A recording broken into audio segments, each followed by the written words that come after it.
Assalamualaikum warahmatullahi wabarakatuh. Perkenalkan, nama saya Amelia Nurul Hamidah. Saya di sini tidak sendiri. Saya bersama rekan saya yaitu Denny Pratama. Kami berdua merupakan mahasiswa dan mahasiswi Universitas Pamulang, Prodi Manajemen di semester 3. Kami berdua ingin mengumpulkan tugas pemasaran yang diberikan oleh dosen pengampu kami yaitu Ibu Fauzia Septiani.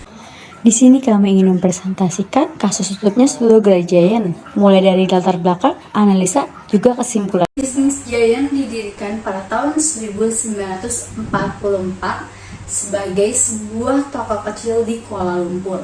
Seiring dengan didirikannya Tank Minimarket Center pada tahun 1974. Lalu pada tahun 1999, Dairy Family International Holdings membeli 90% saham dari perusahaan Tank dan sisanya keluarga Tank masih memilikinya.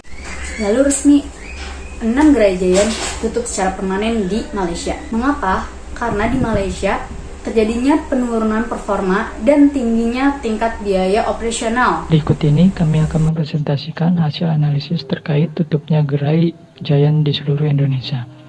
Dilansir oleh Tempo.co, sebelumnya Hero Supermarket secara keseluruhan mengoperasikan 395 Gerai Giant.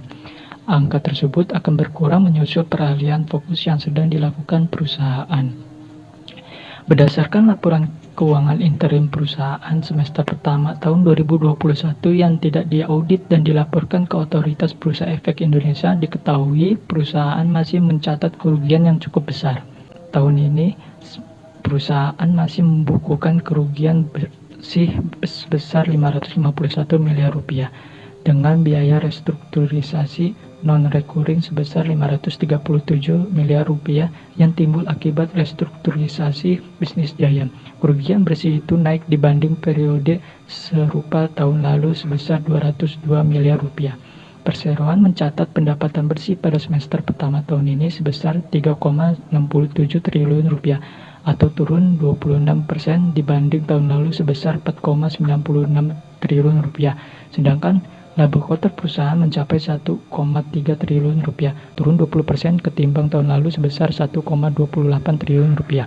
Kinerja keuangan underlying bisnis retail grocery PT Hero pada semester pertama terus terkena dampak negatif dikarenakan pandemi maupun restrukturisasi yang telah diumumkan, ujar Presiden Direktur Hero Supermarket Patrick Linfold seperti dikutip dari keterangan yang disampaikan ke BI. Patrick menjelaskan tantangan yang cukup signifikan sepanjang semester 1 tahun ini akibat pandemi, terutama disebabkan oleh penerapan pembatasan kegiatan masyarakat dan adanya pola belanja pelanggan. Oleh karena itu, setelah melakukan tinjauan strategi bisnis yang mendalam pada bulan lalu, Perseroan mengumumkan bahwa akan mengubah pendekatan perdagangannya dengan meningkatkan investasi pada bisnis IKEA, Guardian, dan Hero Supermarket serta beralih dari merek Giant.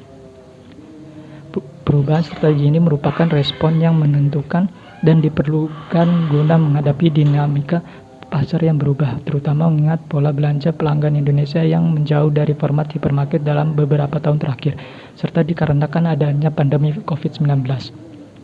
Perseroan juga terus membahas dengan pihak ketiga sehubung dengan divestasi sejumlah toko dan properti yang dimiliki yang diharapkan transaksi tersebut dapat selesai pada kuartal ketiga. Pendapatan yang dihasilkan dari penjualan aset diharapkan bakal mendorong pertumbuhan Hero Supermarket di masa depan. Di tahun 2021 yang akan tetap penuh tantangan ini, manajemen Hero Supermarket tetap optimis bisnis retail masih akan prospektif dan yakin posisinya sebagai retail kompetitif masih bakal solid dalam jangka panjang. Total penjualan IKEA tumbuh terutama karena pembukaan toko ketiga IKEA Indonesia di Bandung pada kuartal pertama, ujar Patrick. Menurut Bapak Budiarjo sendiri, saat ini masyarakat mulai bosan beli kebutuhan rumahnya di supermarket yang super luas dan super besar. Jadi mereka lebih memilih untuk beli di minimarket atau toko-toko kecil karena lebih hemat dan lebih cepat.